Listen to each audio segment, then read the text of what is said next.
Assalamualaikum warahmatullahi wabarakatuh. Perkenalkan, saya Pipin Sophia dari Prodi Pendidikan Guru Sekolah Dasar Fakultas Keguruan dan Ilmu Pendidikan Universitas Muhammadiyah Tasikmalaya, kelas B.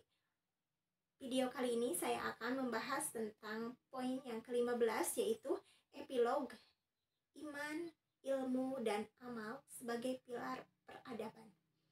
Video ini dibuat sebagai tugas terakhir dari mata kuliah Al-Islam dan Kemuhammadiyahan 3. Selamat menyaksikan.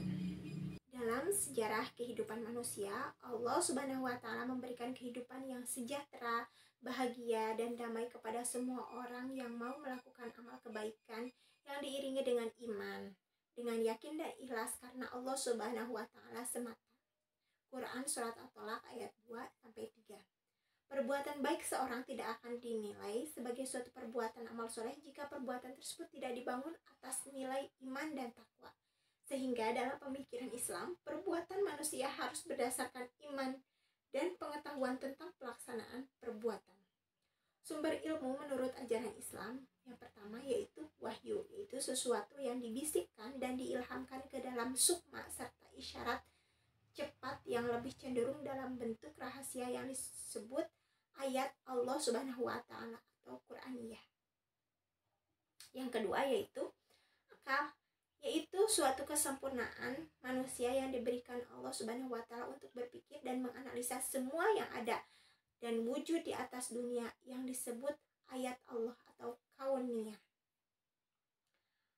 Allah Subhanahu wa Ta'ala akan mengangkat harkat dan martabat manusia yang beriman kepada Allah Subhanahu wa Ta'ala dan berilmu pengetahuan yang luas yang diterangkan dalam Quran Surat Al-Mujadilah ayat 11, yang isinya bahwa Allah akan mengangkat tinggi-tinggi kedudukan orang yang berilmu pengetahuan dan beriman kepada Allah Subhanahu wa Ta'ala.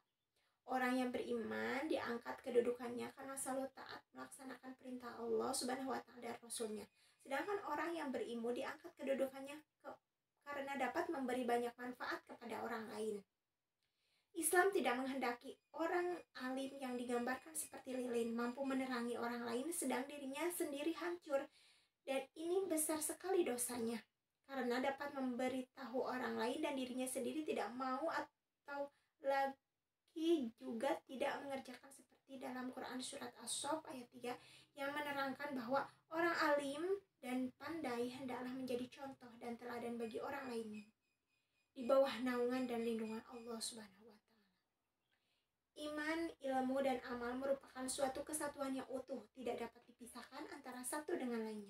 Sumber pokok ilmu pengetahuan menurut Islam adalah wahyu dan akal yang keduanya tidak boleh dipertentangkan karena manusia diberi kebebasan dengan mengembangkan akalnya dengan catatan dalam pengembangan tersebut tetap terikat dengan wahyu dan tidak akan bertentangan dengan syariat Islam. Sehingga ilmu pengetahuan dibagi menjadi dua bagian besar, yaitu ilmu yang bersifat abadi yang tingkat kebenarannya bersifat mutlak dan ilmu yang bersifat perolehan yang tingkat kebenarannya bersifat nisbi. Menuntut ilmu pengetahuan mendalami ilmu agama bertujuan untuk mencerdaskan umat dan mengembangkan agama Islam agar dapat disebarluaskan dan dipahami oleh masyarakat sehingga peradaban Islam dapat terwujud. Demikian yang dapat saya sampaikan.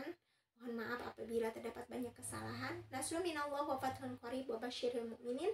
Wassalamualaikum warahmatullahi wabarakatuh.